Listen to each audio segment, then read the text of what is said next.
Alrighty, welcome to the Get Wealth Podcast. My name is Brennan Wiersma. Please be sure to like and subscribe if you haven't already. I know not everybody has because we only have 24 subscribers, so we need to step that up. But today I have the pleasure of sitting down with quite literally the man of the town of Prescott Valley, Mayor of Prescott Valley, Kell Palguta. I really appreciate you sitting down and talking with me today. Yeah, dude, no problem. It's good. And don't worry about the 24. You know, you gotta start there somewhere. Yeah, so we're making slow but steady progress. So Yeah, I'm happy with it. no, I know what that's like. The idea of what we do is just putting ourselves out there and trying to talk to people who can give some insight on leadership Sure. and wealth, whether that's financial or just in their career success, Right. all of those things. And so we started out just knocking on doors. We would go to the nicest areas in Prescott and just ask if people would sit down and talk with us and tell us a Sure. little about their life. And we've been calling and things like that. And so, I just looked up your Yeah. name and Right on. tried to get a hold of you that way, and it worked. So Sure. I was pretty happy about that. Maybe we could start off just telling a little bit about yourself and kind of where you come from. Yeah, so like you said, my name's Kell Palguta. I moved to Prescott Valley back in '96. So I grew up in Maine, very, very small town. And when I say small town, I'm talking one blink and light. Like 1,200 people live there. It was just No kidding. like your classic, Stephen King horror show town, So I grew up there, moved out here when I was 19, got hired on as a police officer when I was 20. I rocked that out, retired as a police officer, and then eventually kind of rolled into being mayor. Okay. How did you transition from that small town in Maine to here? Was it an opportunity that you found out about being a police officer, or how did you end up Sure. here? So my parents were literally shoemakers. They literally made Dexter shoes in Dexter, Maine. They worked 6 days a week and just grinded it out, They were just factory workers. Right. Gets too cold in Maine. My mom one day says, "Hey, you know what? We need to move somewhere warmer." They pick Arizona. They pick Prescott Valley. Here they are. I finished a 2-year college back in Maine. Not much opportunity for police officers. Okay. So I come out here, just check it out, and then never left. It's a good place to be. So Yeah. they picked the right spot. A lot of people, especially more recently, it seems, are moving into Prescott Valley. Oh yeah. Have you noticed that? I'm sure you get to see that firsthand. Yeah, with your you position. definitely see that. You see a lot of push from California, Pacific Northwest. COVID-19 certainly has pushed people over the edge to want to come to what they think is rural. Yeah. Not the city life, but then still want to be in Prescott Valley. So it's good. It's a good mix for that. I think so.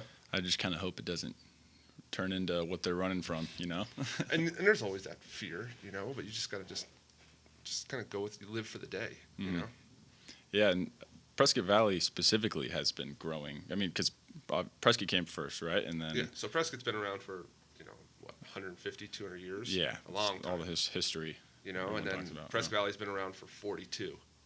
Wow. So Okay, I didn't realize it was that new. think about that. And then we got incorporated at the same time Chino Valley got incorporated. So if you want to compare Chino Valley and Prescott Valley's kind of went down a different path.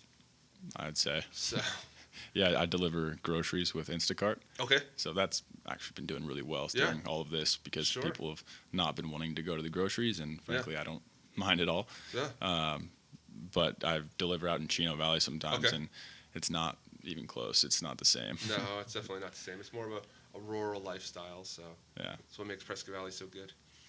Yeah. So you've been living in Prescott Valley then for the time you've been here? The whole time. Okay. Yeah. So you've seen it from, pretty early on from when it started, right? When Glassford Hill was 2 lanes, from 89A to 69. That's so not cool. a single business, not a single house, just a straight run. So No kidding. it's pretty crazy. It was before Walmart. I was here before the movie theater. There wasn't much here. There's a lot of people that have been here a lot longer than I have, but I've been here a lot longer than Yeah, and most. look at this building. This is kind of a... Yeah, so this incredible building's all place. right? I'm sure everyone gets to kind of see. Can't complain about this Yeah, spot here. It's No kidding. definitely good, and the key behind it is just making this our like the center of town. Was this kind of like the police department's over there, the library's behind us, just kind of just a central location for citizens. So it's definitely good. Yeah, I've drove by it every day for the last 4 years now, and Okay. I've always wanted to come check it out, but Sure. I've never even been inside here. But Yeah, it's pretty sweet area. It's all right. Yeah, for sure. So 19 years old as a police officer, was that something you always wanted to do, and you just Yeah, came here for that, thinking that's what you're gonna do, or did it? sure. So How did that work out? always wanted to be a police officer. When I was a little kid, 5 years old, you play cops and robbers. Mm-hmm. I'm always the cop. You're Okay. never the robber. I come out here, become a police officer. Don't have any education other than a high school diploma, a little 2-year degree from some cheesy college. End up going to NAU while I'm a police officer, get my bachelor's. Got my master's from New Mexico State. It's just something that I just tried to just be better as a police officer, thinking it would help. Okay. Just kind of interacting with people. Is it? It's not necessarily a requirement. You don't have to have a degree. No, but not at all. I know a lot of guys will go get criminal science Sure. or something like that. Right. What did you study at So my NAU? bachelor's was psychology. So I got a bachelor's in psychology, Oh. and then my master's was in criminal justice administration. Criminal- So That's okay.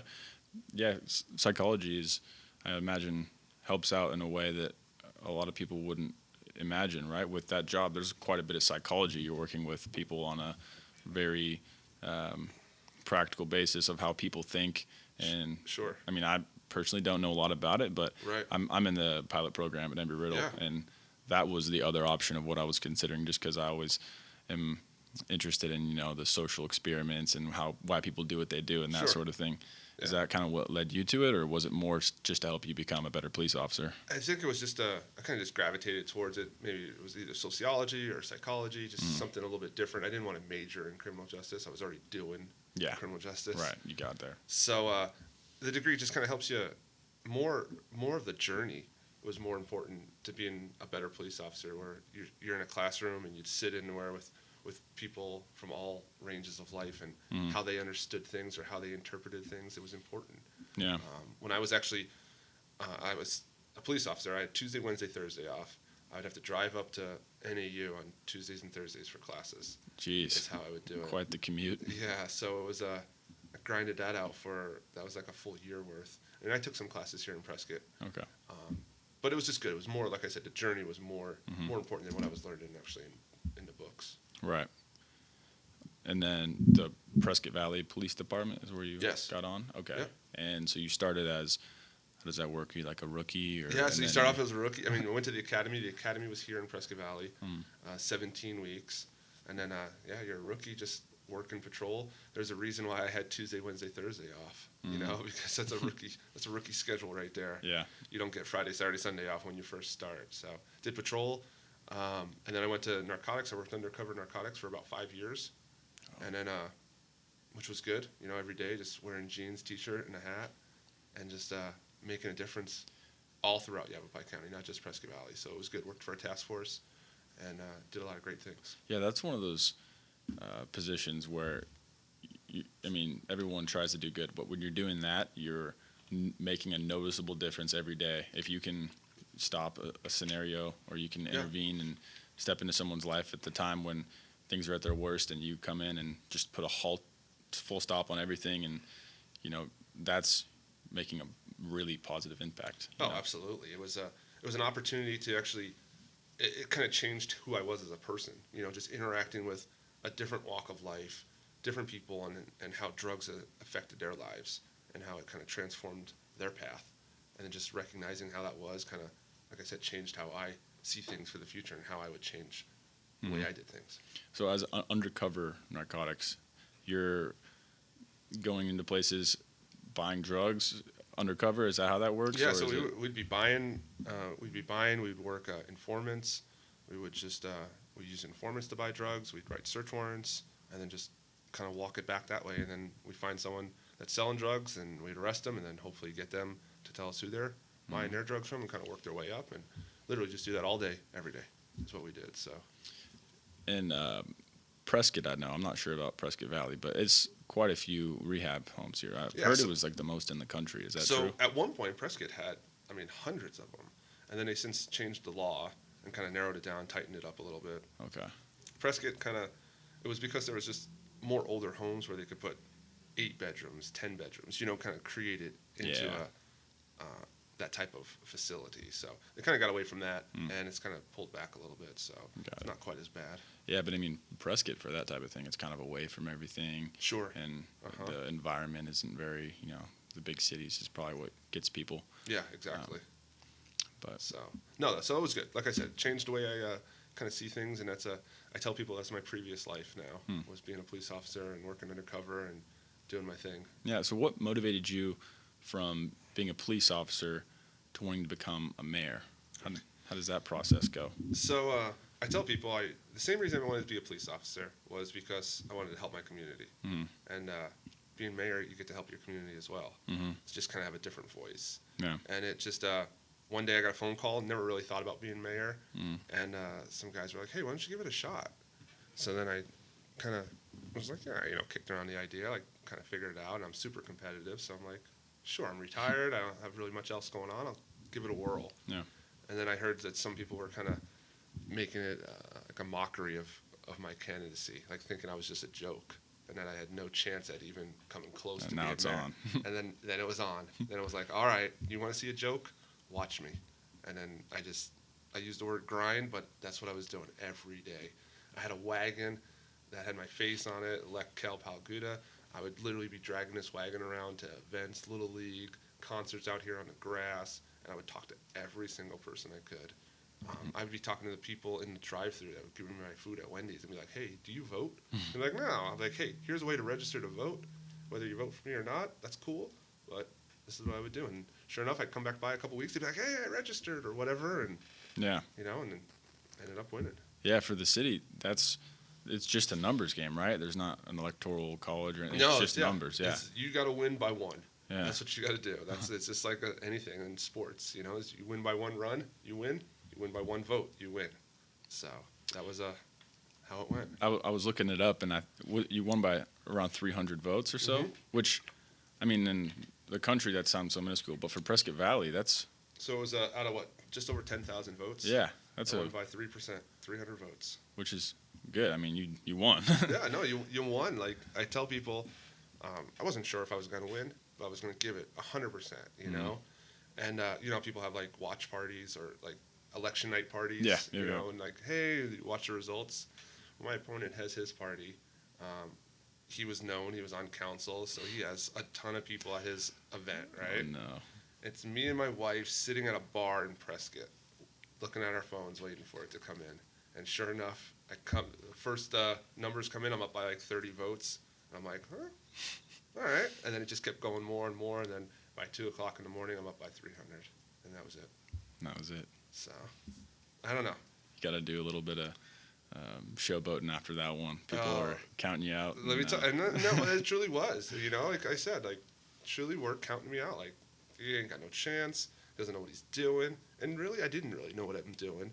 But I knew I just wanted to go talk to people and just say, hey, what is it that you want to see in town government? Right. And that kind of, resonated with people. Don't get me wrong, there were still 5,000 people that didn't vote for me. But next time they will. Yeah. Especially, I mean, I can't say I know too much, but from just a citizen going to school here, it's Prescott Valley, I enjoy living here. It seems like a good place to be. So yeah, we're doing things every day, just doing different things. I mean, before I was mayor, the previous mayor didn't have email. Okay. Like, didn't have an email? Like, he had an email, he just didn't send an email. So he wasn't part of the technology. I mean, now we do, Facebook. I'm on Facebook. I do Mondays with the mayor. We interact on Twitter, Instagram. We just kind of opened it up. You're doing a podcast? We're doing a podcast right now with you. Like, I mean, never would that have happened before. Yeah, which is a reason why I'm so appreciative, and I'm a big fan. I'm really surprised that someone, I mean, I'm sure that you have more than enough stuff to do right now, especially in 2020. So it'll take an hour or so. Yeah, you're absolutely right on that. Are you even on my mayor page? I haven't. I'm not right now. No. So you gotta get on my mayor page, and just even though I tell people if you live in Prescott Valley, you don't live in Prescott Valley, it doesn't matter. You still want to know what's going on. Yeah. Just go on there, like it. Doesn't mean you like me. It just means you want to know what's going on. And like when you said you had 24 followers, I mean I started off with 24 followers too. I'm pushing 5,000 right now. So it's not a ton, but it's for a mayor that Yeah. doesn't really know what they're doing, you know. So I mean, that's a lot. so it works out good. Considering the people that are subscribing or following you are Yeah. the ones that are genuinely following you because they want to hear what you say, not just. I mean, maybe there's some hearsay from family and friends and that kind of stuff, but people want. Yeah. And you're absolutely right, because the town has their own page, and they have 15, 17,000 likes, but the interaction they get on their page is nothing compared to the interaction when I post something. Because the people that are on my page want to be on the page, want to interact, they want to know what's going on, they want to have their voice heard. Which is what and it's it's about. so huge. Yeah, and I think people want someone they can relate to a lot more. They don't want a career politician type person. I mean, you were on the streets working as a police officer, meeting people every day and helping them, making a positive impact. Whereas someone they just see on, the signs on the road, and that's just the person that they're supposed to vote for. I can see how people would be drawn to. Oh, absolutely. I mean, look out here. Are there signs out there? Yeah, you can see some signs. You don't know who some of those people are, and people just see them as just a sign, as opposed to just an actual person. Yeah. What are some ways that being a police officer have translated over to your current job? Because so 2 years ago, right, you got elected? Yeah, 2 years ago in August, I was elected, and then I was sworn in.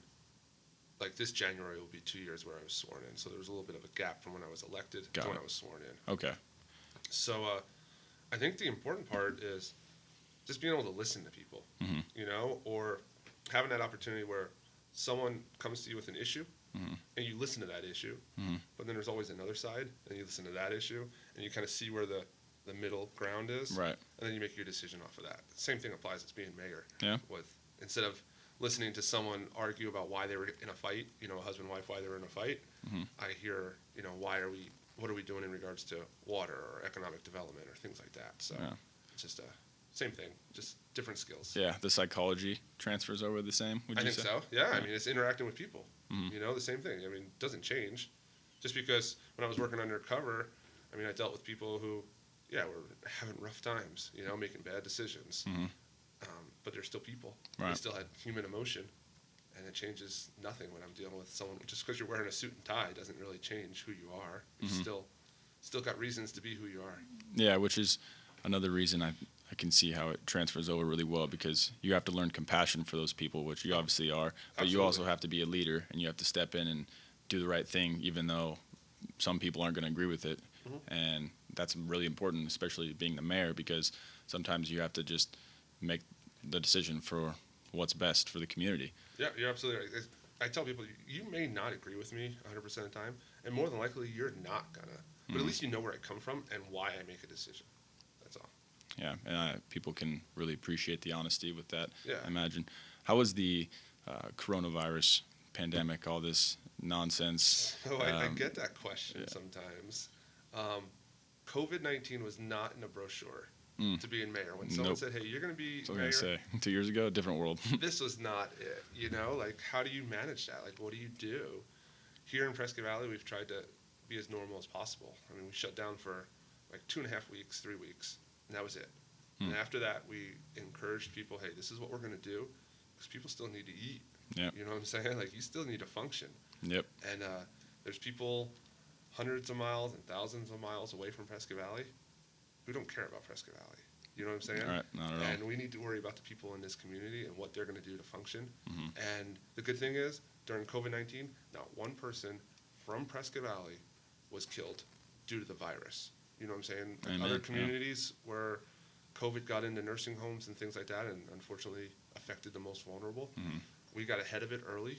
I was on the phone. I was making phone calls myself, being like, hey, guys, this is something that you need to focus on. You need to have a plan, and you need to make sure that you stick to it. Like, whether or not it's serious or not, we don't know. It's so early on. Yeah.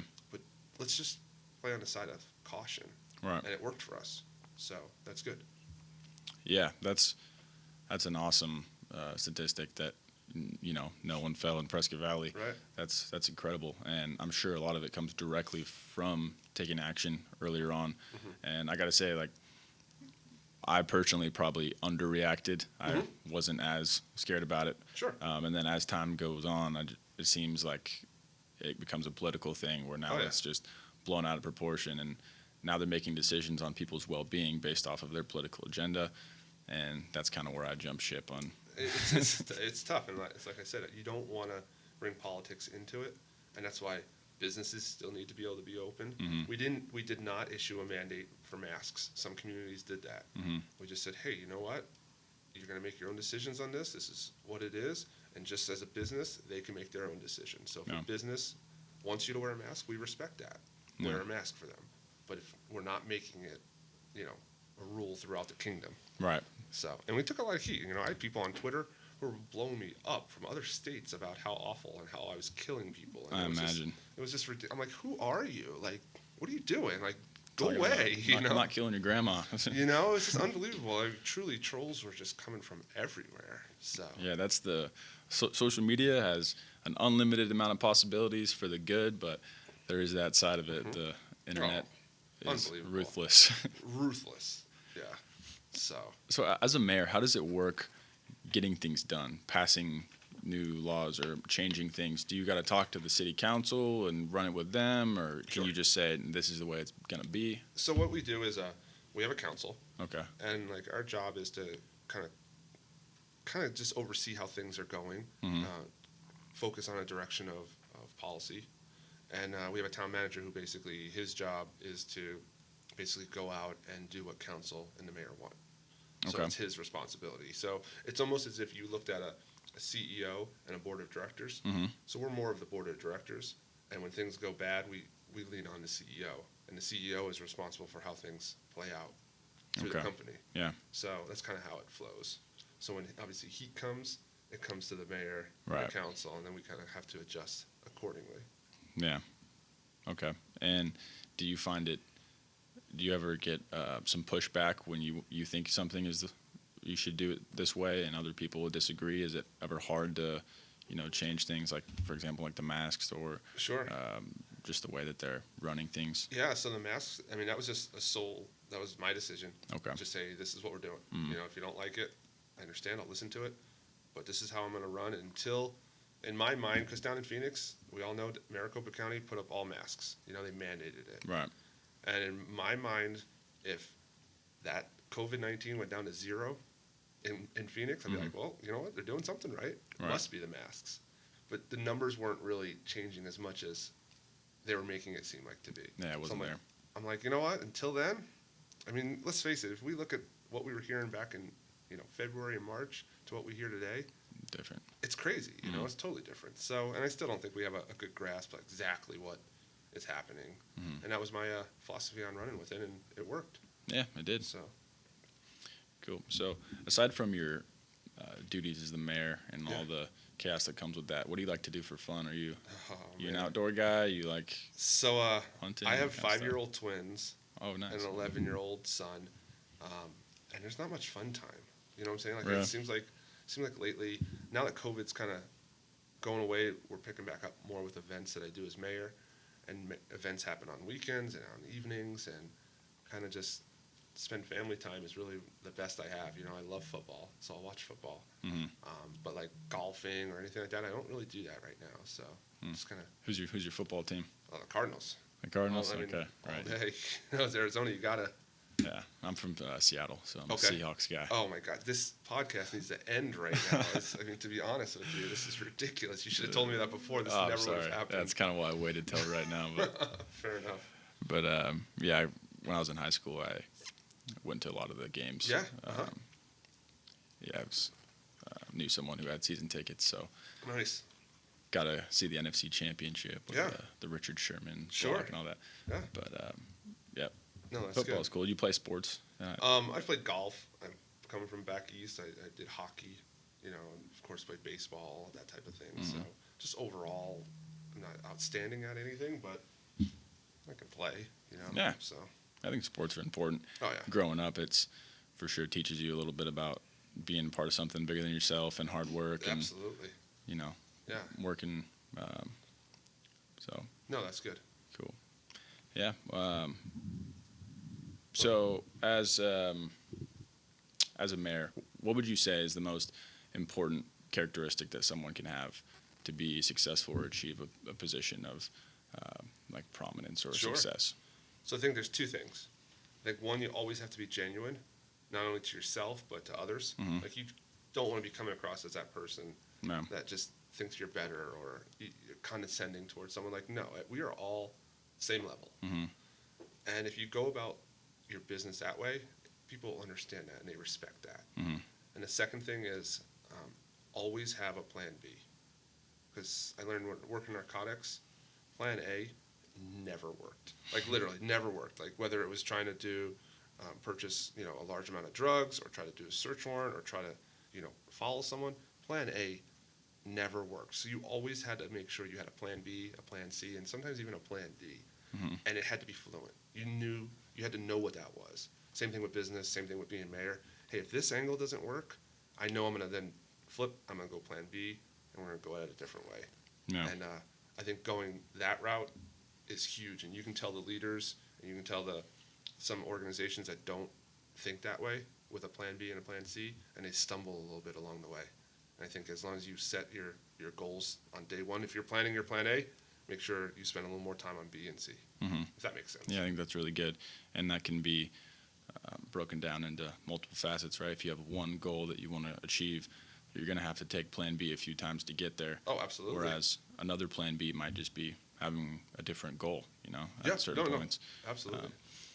If, say the mayor didn't work out, I'm sure that there was some other way. I mean, there's room to grow as a police officer and going up in that sense. Yeah, you're absolutely right. If being mayor wasn't going to work out, then was there another way I could still help my community? Absolutely. And would I have attacked that? Absolutely. Yeah. So. As far as the pilot thing, I've kind of put all my eggs in that basket. I took out a bunch of loans and went to school here and got my pilot license in Washington. So so far, I'm lucky that it's working out, but there's definitely been multiple times where I've had to figure out a different way to get what I needed to do done. So, and your goal could always stay the same. Yeah. You know what I'm saying? Like you have your goal. Your goal is to be a pilot. Yeah. I mean, just getting there might take. It's not always a straight line, And that's where that plan A, plan B type of thing comes into play. Yeah. Even in 2020, I think a lot of people have went to their plan C or E. Absolutely. No, absolutely. Businesses evolved. They start eating a little bit more outside. They start focusing on their takeout. Yeah. Things like that. That's their plan B. That's their plan C. And those businesses that did that are very successful today. Yeah. Then I'm thankful in a lot of ways. I mean, nobody has really benefited in some areas with everything going on, but we started this podcast because, where there was a lockdown, trying to think of ideas, started learning new things, and eventually it just came in my mind to start doing this. Sure. So I've got to meet some really cool people doing this, just putting myself out there that I wouldn't have had the chance to meet otherwise. So there are some good things that can come with, having that plan B ready. And I think a lot of people can relate to that. So being here now, right? So you were a police officer for how long? Just under 17 years. I got injured one night, and the doctors couldn't put me back together. So. Really? Yeah. What was the injury? I blew my shoulder out twice. Oh no. Tore my rotator, tore my labrum, had a couple surgeries, and it's okay. I mean, I can tell when it's going to rain. You know what I'm saying? Like it does that. My golf game isn't quite what it used to be. Yeah. But I could never be a police officer again. So. Got it. So they retired me out, and that's what happened. Yeah, life has a funny way of... Again, plan B, plan C, right? Right. So I guess looking back over that long career, what advice would you give to your 20-year-old self right now? 20-year-old self advice is, again, I say to be genuine, but also stick with your gut. There's so many times where I would second guess myself and then look and be like, gosh dang it, I had it. You know what I'm saying? Like, I was right. Yeah. Same being a police officer, where there was a suspicious vehicle, and I double looked at it, and I'm like, it's nothing. And then the next day I found out the vehicle was stolen, or that the vehicle was involved in a burglary. And those types of things where if I just stuck to my gut, and I think the same applies to making decisions as mayor as well. Like, hey, this is my gut instinct says this, and now I know I'm going with it. Whether it might not play out the way I think, I'm going to run with it. I'm not going to second guess myself, and I think that's key. Don't second guess yourself. Right. So as a young 20-year-old just getting into the police force, if you would just go back and tell them that, it probably would have helped out a lot, right? Yeah, it truly would have. It would have changed certain things, and not second guess how I would have done. I mean, a lot is being a police officer is just kind of winging it, you know, just kind of going with the flow. No one, you can't just show up to briefing and be like, oh, this is what I'm going to do tonight. You know, you don't really know what's going to happen. Yeah, it kind of seems like an impossible job. I mean, not impossible, but they definitely don't get as much credit because that every day you go out there and it's a new thing, a new problem, and it takes a high quality person to be able to handle those situations with character and integrity and also do some of the things they have to do. What kind of light would you shed on that as far as what the struggles are as a police officer and how people kind of see them today? Oh, it's a way different world, right? So I was 24 years old. I got involved in a shooting here in Prescott Valley, ended up with, police chase, people got killed. It was chaos, right? It was 2001. And I ended up getting sued. And at the time, I was getting sued for $100 million. And Puff Daddy was getting sued in New York City for having a gun in a nightclub or something like that for like $80 million. And I'm like, how is it that Puff Daddy is getting sued for less money than I'm getting sued? I'm a 24-year-old kid. I live in a $100,000 house. And it was just the way things worked, and that was before Facebook, before what it is today. And I think we take our officers for granted for what they do. They literally leave their family to come protect ours. And we're going to treat them bad? Like, don't second guess them. Don't Monday morning quarterback. Are there bad officers? Absolutely there are. There's bad people in everything, But don't lump everyone into that group and think that all officers are dirty or, that they don't mean well or they're bullies. Like, stop. That's ridiculous, and it drives me nuts. Yeah. That's any big generalization like that is wrong about anything. Yes. But I do think that it should be a job that we hold up on a higher standard. Like, sure. I think we need to promote, like, if it's going to be a hard job like that, we need to make it as appealing to someone as possible. That means, I think, training them with all the resources. Sure. I think that means, making it a higher paying job so it's more competitive, and then at the end of it, you get higher quality candidates that are going to be police officers. And I hate to see it go the other direction. People are, you don't want to take away from that. It's going to get worse. Of course not. And I think the same applies to teachers. I mean, everyone takes a teacher for granted. Right. Like, where would we be without our teachers? Like, they're just as much of a professional as a police officer, a firefighter, a nurse, a doctor, in my opinion, Yeah, for sure. And I think that's also a good insight from someone who's been a police officer. A lot of people don't really even can't imagine that. A gun chase in Prescott, Arizona, and getting sued for $100 million as a 24-year-old kid. 24 years old, I got hit by a car. Actually, got hit by a stolen vehicle. I was thrown up on the hood. Went through a parking lot. Went through a fence. Went about 100 yards. Ended up rolling off the hood. I had shot the guy while I was on the hood. And like straight movie stuff, high-speed chasing at Prescott. Whoa. And, so 24 years old going, what is going on right now, So that kind of helped change who I am, too, today. Right, handling that sort of pressure. Do you think that helped callous you for things later on, or was it something you had to kind of get around mentally? Was it too much at that age, or did it so it was build you up? No, it was more, it was kind of overwhelming, like trying to figure it out. Like, I remember waking up the next day and on the bottom of headline news, CNN, was the ticker. It used to go like update with news. And that what happened was on the bottom of CNN. And I'm like, holy smokes, like, it's real, So, again, it goes on to plan A, plan B, plan C, got to be able to just roll with it. It wasn't what I signed up for that night when I was sitting in briefing, didn't think that was going to happen, but it happened. And we got to figure out a game plan for the rest. Yeah. What would be your game plan for the next few years? Do you have an idea of? I saw something about opening a YMCA, or sure. What are some things you have looking forward to? So that's huge. I think our YMCA, I campaigned on it. I think it was important for our community. We got to have a YMCA. It kind of helps dictate us community. Yeah, so I want one. The goal is. Yeah, absolutely. We've located it. It's actually right out this window. We'll be able to see it. Okay. Wow. And it's going to be huge. You know what I'm saying? Like literally huge, not only in size, but huge for the community. The community wants it and they need it. And honestly, they deserve it. So let's try to do what we can to make it happen. Yeah. And what's a timeline for that? Are we thinking?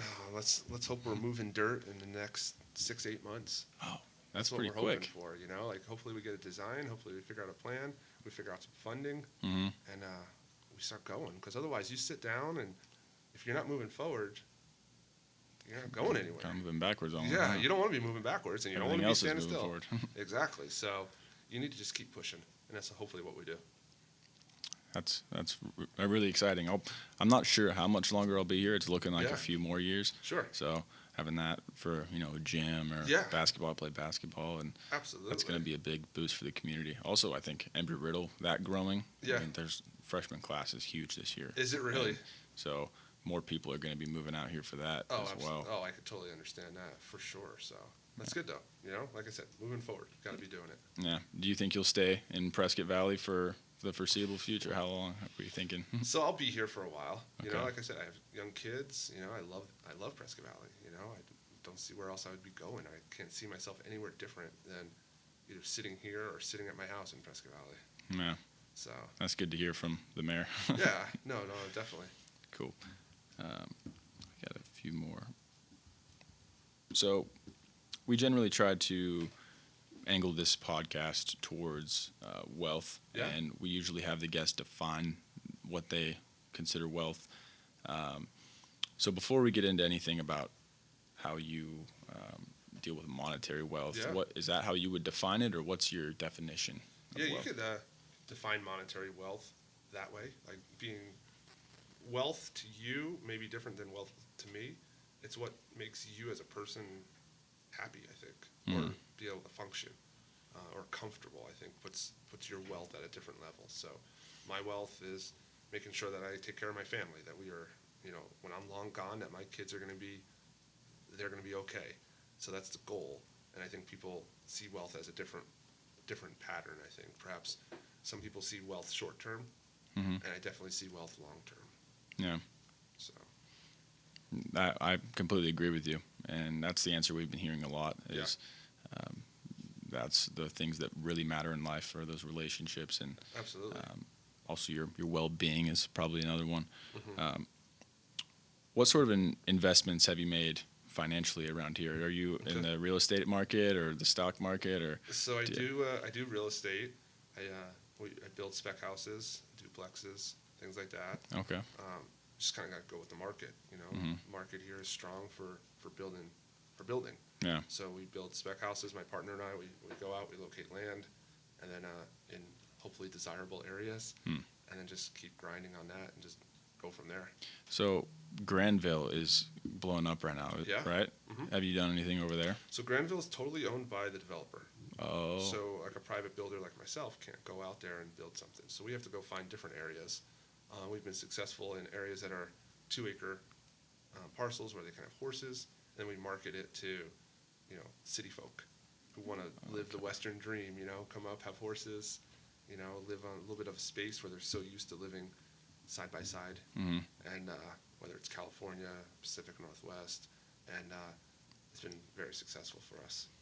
Yeah, that seems like a great niche, because that's when people are looking to live here. That's kind of where they are drawn to. Is That's what they want. You know. They don't want to leave a city to move into a subdivision. You know what I'm saying? They would rather they want to have that space, and that's kind of what we go towards and market to. So you get a contractor to come out and build for you, or So I'm the contractor. Oh, okay.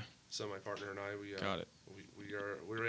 We don't swing hammers. Don't let me confuse you. You know what I'm saying? We just know how to pick up the phone and make sure we have the right people in the right place doing the right things.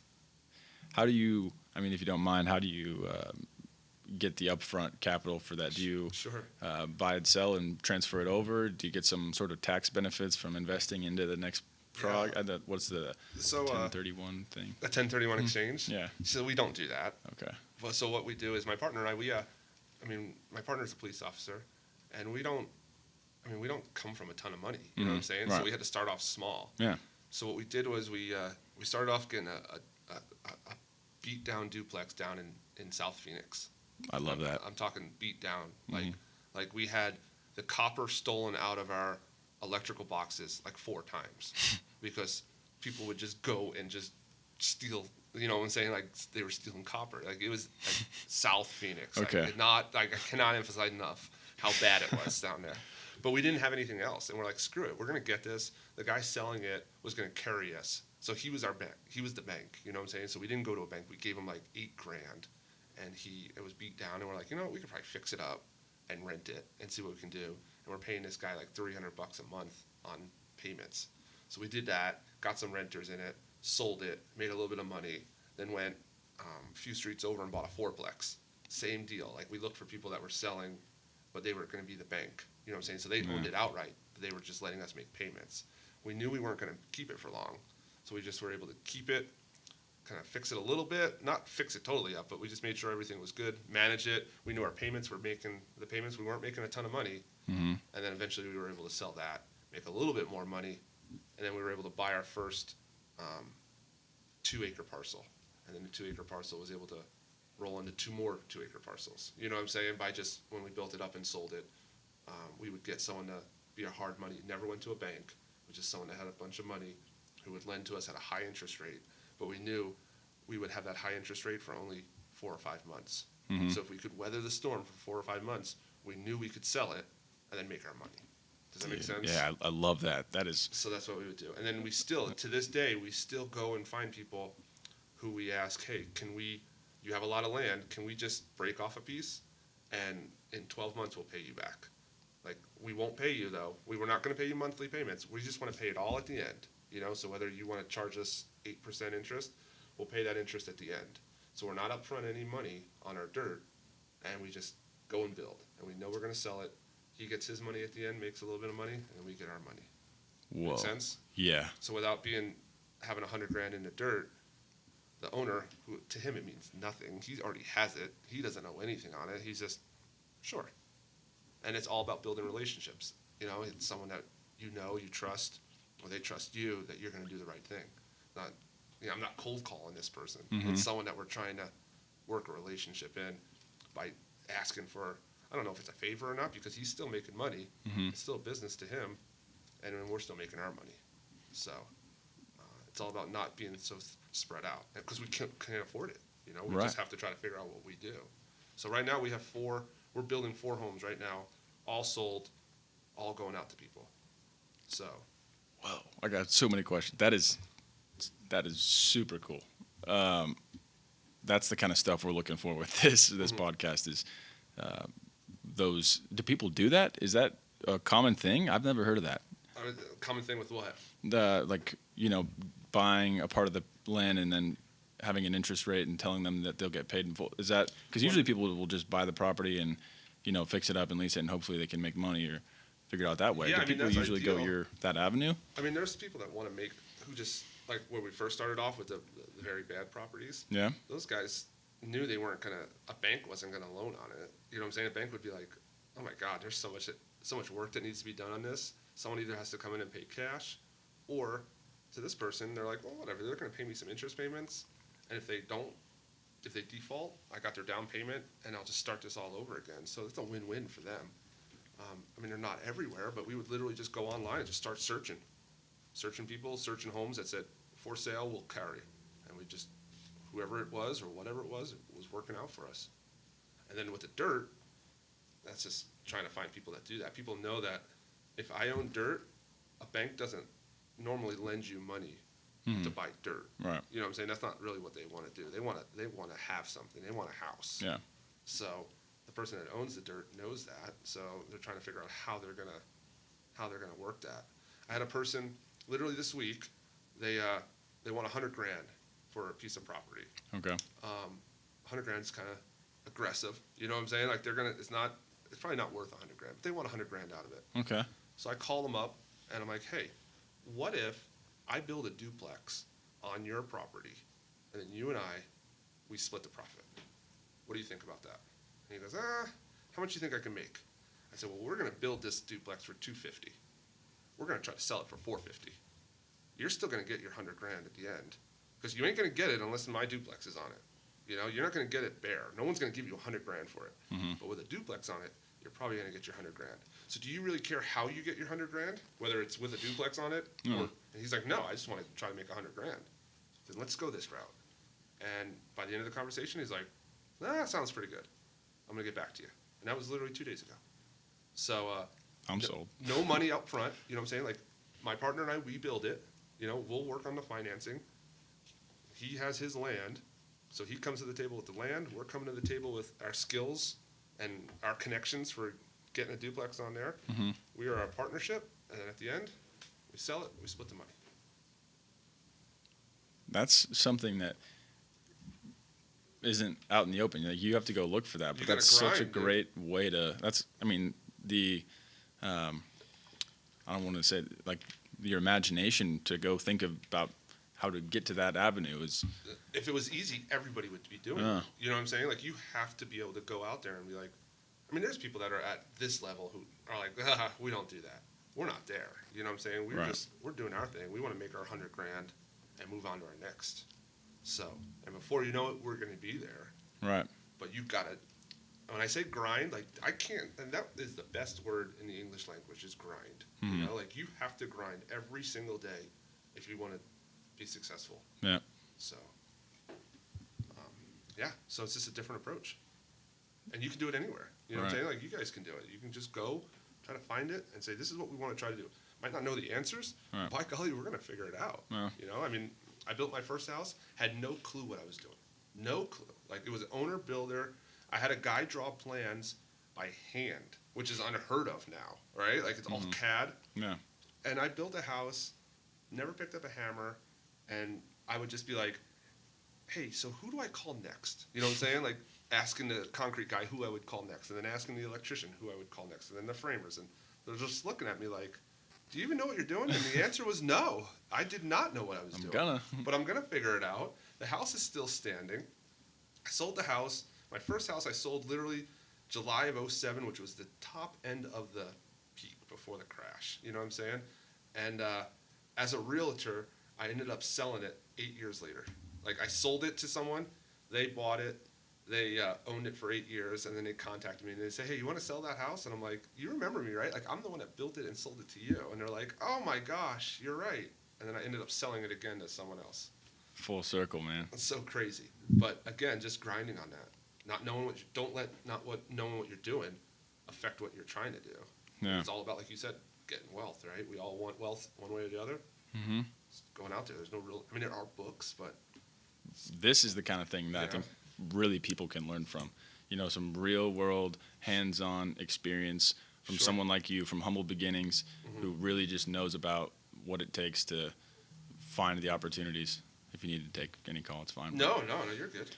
Yeah, so I mean, I'm really interested. I'm myself. That's why I'm doing this podcast. Yeah. It's not really for other people. It's kind of selfish reasons. It's kind of my way to get in the door and learn these things. No, I like it. So now I'm going to be thinking about that for the next week. So when you're cruising around, you see someone with a for sale sign on a piece of dirt. You just think, what can I do to make them get what they want and me get what I want? And for someone listening to this, you kind of said how you started. So you find somewhere that is within your means, you know, whether that's just some small place in Phoenix or wherever it might be, and you start with some, just enough, you know, just like a down payment of whatever you can do, and then from there, that's your foot in the door, and you just take a little bit of risk, but hopefully you can make it weigh out the risk enough to the benefit. And you can do it here too with maybe a single wide trailer in a mobile home park. They're probably worth 100, 150 grand. You know, maybe you have $8 grand laying around, maybe you have $5 grand laying around, and they're trying to sell it. The person's trying to sell it, and you just tell them, hey, just carry me for 12 months or carry me for 18 months. You know, a year and a half. Mm-hmm. And in that 18 months, I'll make sure you get your money back. Like if they want 100 grand in 18 months, you just say, okay, in 18 months, I'll make sure you get your 100 grand. And then during that time, you're either putting a new renter in, you're trying to fix it up, you're shopping it to someone else, just knowing that you're trying to make a little bit more money. Don't get greedy. Mm-hmm. You know, it's like the Burger King model. You know, you're just trying to do a lot of little things and just do that. And then those little things will start to grow. I love it. That's the mindset that is required to find those opportunities. A lot of people get stuck in their way of doing things every day. They go to whatever their job is. They sit at their desk. I get to come home and they sit on TV, and then go on snooze and, then repeat again. But when you have this perspective on things like it is a game changer. You're not just going in the everyday path. You're opening your mind and thinking about new things. And that's what I am so afraid of. I want to get as far away from like that rat race or that mentality as possible, which is why I'm doing this. It's funny. You talk about being like behind a desk and that's all you're stuck in, right? Like that's the way it is. My partner and I, we just finished a duplex. It was on the worst piece of property we could have imagined, right? It was on a hill. It's not very big. We had to build a 10-foot retaining wall in the backyard. Okay, 10 foot. It's pretty big. It's very tall, okay? And not only is it 10 feet, but it's only 5 feet from the back door of the duplex. So the backyard is 5 feet. So you open up your back door. There's a 10-foot wall. 10-foot wall, okay? It Nice. wasn't the greatest piece of property, but we're like, you know what? Screw it. We're going to try it. And pieced it together, We get an offer this week on it, and we're going to make roughly 110 on it, okay? And my partner and I were talking, and we're like, we'd really like to try to get 120. And then at one point, my partner's like, you know what? It's the worst piece of property we've ever seen. Like, it's not very good at all. We should be happy. And we are actually talking about what we don't want to talk, like being greedy. Like, we're bitching over 10 grand. You know what I'm saying? And he's like, there's guys that will never see that ever in their life. You know what I'm saying? And we just did it by just on the side.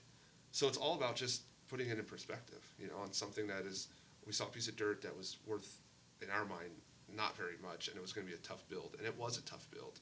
But at the end of the day, there was always someone that wants to buy it.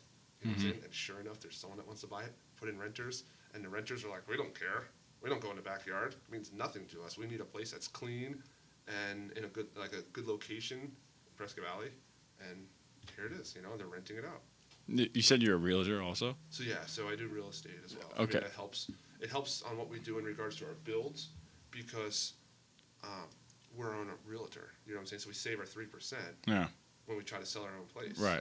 So we're only paying the other realtor. Yeah, and you can take those selling skills to your own personal projects, right? Oh, absolutely. Yeah. People want to just reach out to us and be like, hey, what about this? Or how's this work? And when we get our pieces of dirt, we put our signs up, and there are signs. You know what I'm saying? Like, they come to us, and because we'll have a house where someone's like, hey, we really love this house. And we're like, well, actually, we could build this house over here if you want. Mm-hmm. So it kind of helps add to that. Okay. That type of thing. And being a real estate agent is, I hate to say it's pretty easy. Right. You just get the certificate and keep it. You just go, going. You do some class. I mean, it literally took 8 weeks to do. Yeah. And then now we just keep it as part of our feather in our cap type of thing. I was thinking about doing that. I actually called people in the Prescott area to see what that process looks like, because eventually, I for sure want to get my feet in real estate and kind of like what you're doing. I'm not sure if that's how we'll do it. I never even thought about it until now about that strategy, but I did hear being a real estate agent has a lot of benefits. Like you can sell your own buildings and things like that and take the commission from it. Absolutely. So, yeah, for sure. Just the ROI on, the whatever $500 you spend on it can pay for itself pretty quick if you're actually getting work done like it sounds like you are. No, you just have to be able to use it the way that works better for you. And then it helps, it gets you on access where you can then start hunting and finding properties. You know what I'm saying? It beats going on Zillow on your phone, which you can still do that too. So anyone out there, they want to just pull up, download Zillow, download Realtor.com, and just start scrolling. You're going to find something. There's actually a little button that says, for sale by owner, Zillow. Click on it and start working with those people. Yeah, that's actually how we started doing interviews in Phoenix. We went on. I got Zillow and found the nicest houses for sale. Okay. Like we wouldn't go talk to them under $5 million, and Paradise Valley, you probably know if you're a realtor. That area is insane. Yeah. So we go down there and start knocking on doors, and usually it's, leave us alone, whatever. And then every once in a while, you get someone like you who's willing to sit down and talk to just two kids trying to make it. Trying to figure it out. Yeah, and we get to talk to some cool people and see some nice places. Yeah, no, that's good. That's real good. What would be a book you would recommend? Or do you have one in mind that has helped you in any way? We're trying to get one book from every person we interview just to create this collection from everyone we talk to. The book is Good to Great. Good to Great? Jim Collins. Okay. He talks about how businesses evolve and how people go with the punches and just how to. I mean, the name says it all. Good to great. You know, you're good. You want to be great. What can you do to make that work? And real easy read. It's just I wouldn't take it all. You know, you take little bits and pieces about what you come up with. No. And I think that makes you a better person too. Like, hey, this works for me. I think this will work for me. And I think you'll find. I think the listeners get out there. Just go to Amazon. Good to great. Probably costs you $10. And read it in a weekend, and it'll change how you look at things. Yeah, I will. Yeah, it's good. So I don't want to take too much of your time, but since we're kind of getting into the a lot of the details about what you do and kind of who you are, I always want to try to figure out what someone's why is. What do you get up in the morning for? What motivates you to keep going and do the next better thing? It sounds like you're consistently, working on the next project, and that takes a certain sort of motivation or passion. Where does that come from? So yeah, the why, the reason I get up is, I mean, when I go to bed, what keeps me up at night is the reason that gets me up in the morning. You know what I'm saying? When I go to bed, I'm thinking, what am I going to do? How am I going to get better? What projects are we going to work on? And like, what direction do I want to go for the next day? Because you got to have a plan. If that's the most important thing you get, your next day needs to be planned out before you wake up 8 o'clock in the morning. You can't wake up, well, what am I going to do today? No, absolutely not. Like, you are figuring that out the night before. Right, your day starts yesterday. Absolutely, without a doubt. When I wake up, I know I'm ready to go. I know exactly what I'm doing. Literally, those are the last thoughts in my head before I drift off to sleep, is what I am doing the next day. And otherwise, you just lose too much time. You just are all over the place. And no, absolutely not. Figure out your plan. Figure out your plan A, B, and C the night before, and then get rolling as soon as you open your eyes. That's huge. I agree. That's like my biggest fear is going, 30 years and looking back and having regrets about something, or, wishing I could have done more, taking the chance, and not being worried about what other people are thinking, and just, just chasing it just every day. I mean, you're going to make mistakes. I made mistakes. There's tons of money we left on the table. You know what I'm saying? On certain things. Makes me sick sometimes. And it's okay, though. You know what I'm saying? Like, you can't rewrite that chapter. Just move on and just figure out what you're going to do next. Yeah. And that's what my partner and I did. So it's important. Yeah, it's working for you so far. Alrighty. Closing up here. What would you say is the number one characteristic for someone to have? If we could end on what you would tell someone if they could focus on this characteristic of a person, what would it be? Being relentless. Relentless? Relentless. And relentless and grinding are the same. You know what I'm saying? Like, when you go out and grind, you go out and grind. I got buddies who will be on the phone 8 hours a day who are working real estate. That's what they do. They're cold calling 8 hours a day. That is what they do. And they're grinding, and they are successful at what they do. And the same thing applies to what any of us can do. We just go out and know, hey, we're going to look for this piece of property. We're going to try to figure it out. And once we find out a piece of property, then we're going to go to plan B and plan C on what we're going to do to make that better, or your job on how you do that, how you're going to be better at your job. Because it drives me nuts. Someone, like you said, sits behind a desk, which is cool if that's what they do. I wouldn't be able to do it. I can't just sit behind a desk and I'm going to do this for the rest of my life, 25 years, 30 years. You need to, no matter what you do, you become a pilot, you got days off, right? Yeah. You're going to have days off. You're going to work and do things on the side. That's what you're going to do, because you just want to be better at that angle. And then, Grant Cardone, I'm sure you know who he is. Yeah.